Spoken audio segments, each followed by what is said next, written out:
Salut les filles, on se retrouve pour une autre capsule explicative. Aujourd'hui, dans cette capsule explicative, je vais vous expliquer comment vous pouvez envoyer vos planifications directement aux parents à la fin de la semaine ou je vais vous montrer aussi comment on fait pour directement l'imprimer soi-même à partir de la tablette. Donc, premièrement, je vais vous montrer comment on fait pour imprimer la planification à partir de votre application. Donc, disons que ça, c'est la planification que je veux imprimer. Vous allez cliquer ici sur les petites lignes et ici sur l'imprimante. Là, vous allez faire OK. Et ici, on va laisser en standard parce que sinon, si on le met en HD, il va falloir qu'on paye pour une application, puis on n'a pas besoin de ça. Et ici, vous allez faire Print with all annotations. Ça, si vous ne faites pas ça, vous n'allez pas voir ce que vous avez écrit sur votre document. Ça va être juste la feuille vide. Donc, on clique sur Print et notre imprimante à la garderie, elle marche par Wi-Fi. Donc, vous allez sûrement automatiquement la voir ici. C'est exactement le nom qui est écrit là, Xerox Versalink C405. Si jamais vous ne la trouvez pas, gênez-vous pas à venir me voir parce que c'est pas très normal. C'est bien important ici aussi, taille du papier. Automatiquement, il va vous le mettre en ISO A4, mais il faut qu'on sélectionne ici le format lettres. Donc, si votre taille de papier, c'est pas la bonne, il faut le mettre en lettres, sinon ça va pas fonctionner. Et ensuite, on clique ici sur imprimer. Donc, ça, c'est votre planification est maintenant imprimée.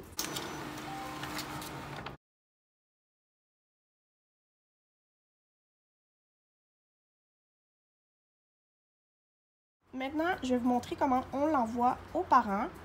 Vous ne pouvez pas l'envoyer sous forme de document parce que ça ne fonctionne pas. Donc, on va faire une capture d'écran et l'envoyer dans le journal de communication en photo. Donc, la capture d'écran, je vais vous montrer comment ça fonctionne.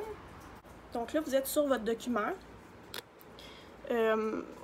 Si vous cliquez comme ça, normalement, c'est comme ça. Si vous recliquez dessus, les outils, la barre d'outils disparaît, donc ça vous fait une belle capture d'écran et vous allez tenir le bouton ici pour allumer la tablette en même temps de votre bouton d'accueil jusqu'à ce que vous avez vu, là, ça a comme flashé, on dirait.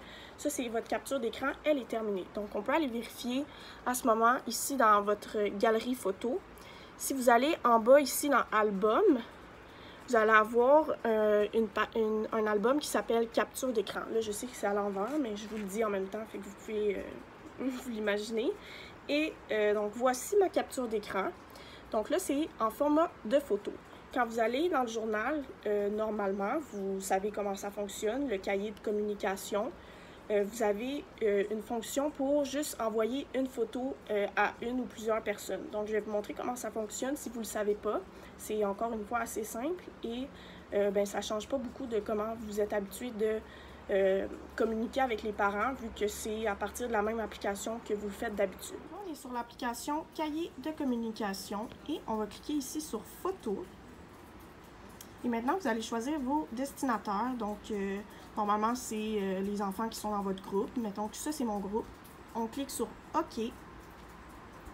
Et là, vous voyez, les enfants ont été sélectionnés. Donc, ça va envoyer à tous ces enfants-là. Ici, on clique pour ajouter un titre. Donc, vous pouvez écrire, par exemple, planification avec la date. Donc, ça, c'est mon titre, planification de la semaine du 13 juillet. Ensuite, on va cliquer ici pour ajouter la photo. Ensuite, on clique ici sur l'icône tablette. Donc ça va avoir accès, ça vous donne accès aux photos qui sont dans votre tablette. Et là, on voit ma capture d'écran que j'ai prise tout à l'heure. Donc la capture d'écran apparaît. On clique sur OK.